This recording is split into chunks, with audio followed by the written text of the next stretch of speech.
So hydrogen peroxide. Quite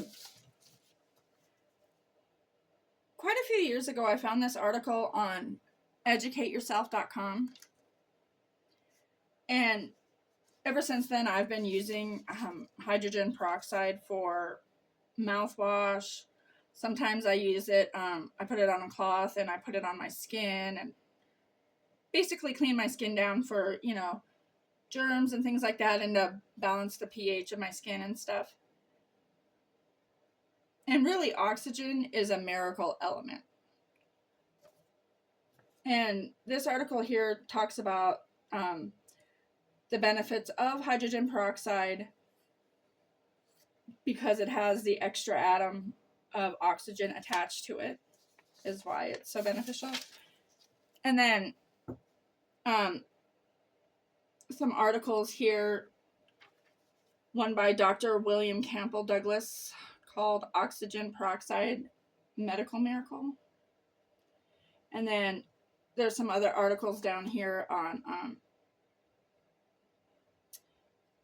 this is a list of American and international physicians who offer intravenous hydrogen peroxide infusions, because you could, I guess, topically take it, intravenously,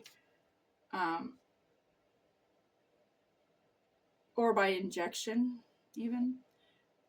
And then there's some other articles here, hydrogen peroxide by Walter Groats, The Many Benefits of Hydrogen Peroxide by Dr. David G. Williams, Alternatives in Cancer Therapy, Hydrogen Peroxide, Hydrogen Peroxide versus Prostate Cancer by Bill Munro, I think that says. I'm not sure who that is, but anyway, this was a good article that I had found on educateyourself.com, which there's a lot of different topics on this website that are very interesting. Unfortunately, these days when you're looking for stuff, it's a lot harder to find good stuff because they hide it very well. So sometimes you just have to know the website to find stuff. And this is actually the hydrogen peroxide that I get. I just get it from a food store in town, a health food store. That's the one I use. You don't want to get the hydrogen peroxide from the store. The grocery store, that's crap. Don't use that. Another thing I kind of wanted to talk about was magnesium spray, which I get at the health food store also, same store. But magnesium spray is magnesium is a mineral that we're all, as a Western civilization, deficient in. And you can't really take supplements of magnesium because of the way your body digests it. It's just not, you're not going to get it. You're just going to end up getting rid of it, excreting it. So the only way that you can actually get the benefits from magnesium is an oil spray. So you spray it on your skin. And your skin is actually your biggest organ of your body. It drinks the most, So putting it on your skin, you're going to get it the most in your body, actually, because, like I said, everything you put on your skin, you drink, which is another funny subject if you think about it, because so many people are afraid to drink that tap water, but they don't have a problem taking a shower in it when you're drinking it the whole time you're showering. But okay. Anyway,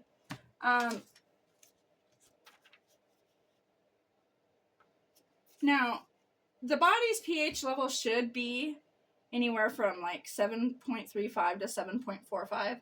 When you have a higher alkaline pH in your body, like your body, then you are not a breeding ground for germs, bacteria, disease. When you get disease, germs, and bacteria, colds, and things like that, it's because you're acidic. Your body is acidic. And if your body is acidic, then those things can thrive. You're giving it a home to thrive in. And so the only way to do that would be to eat less acidic foods.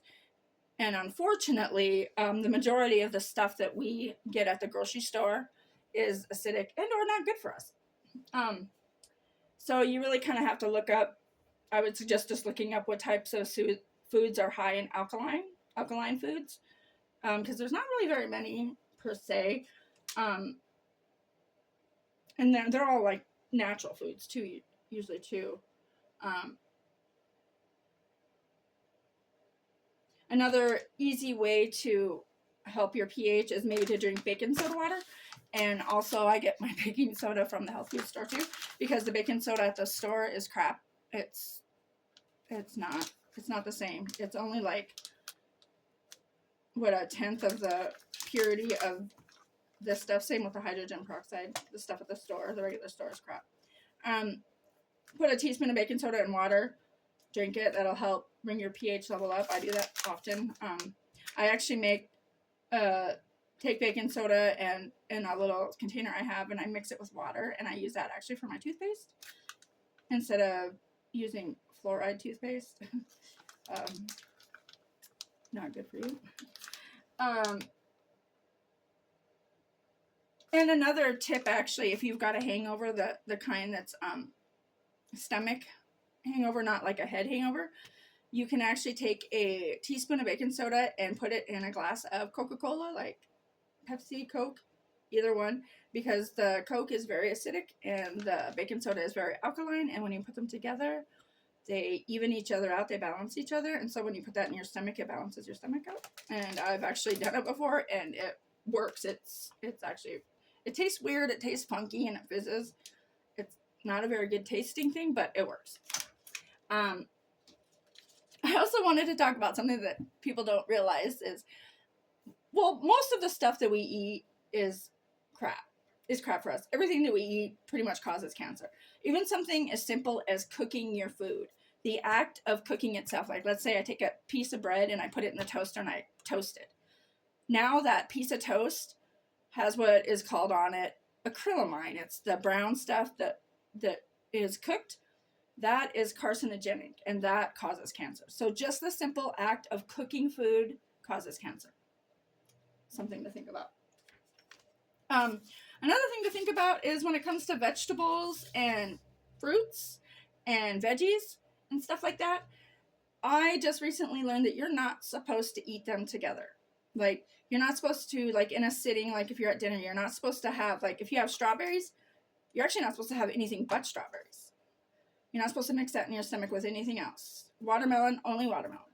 No other fruits, no veggies, not at the same time in your stomach. Because what happens is when you have fruit or vegetables, what they do in your stomach is they ferment. So basically then you will have a fermenting process happening in your stomach if you eat them together, which is frustrating because, you know, as a person, you think you're trying to eat healthy and maybe you're eating more fruits and vegetables and maybe you're still having digestive issues. Well, maybe that's why.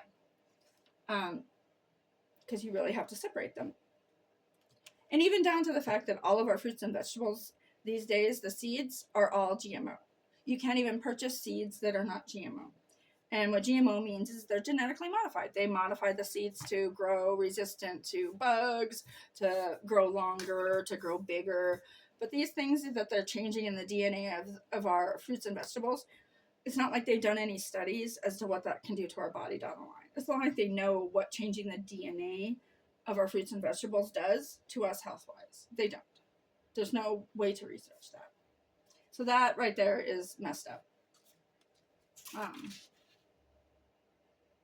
Just some tips and stuff that I had learned on my process of trying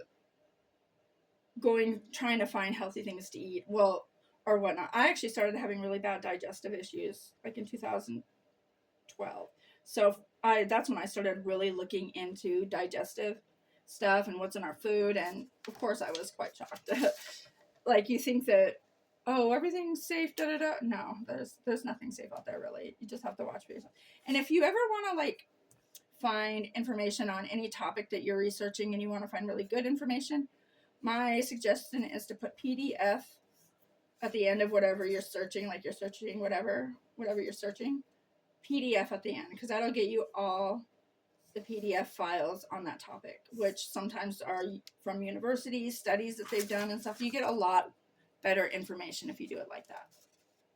At least I have. I've gotten great information.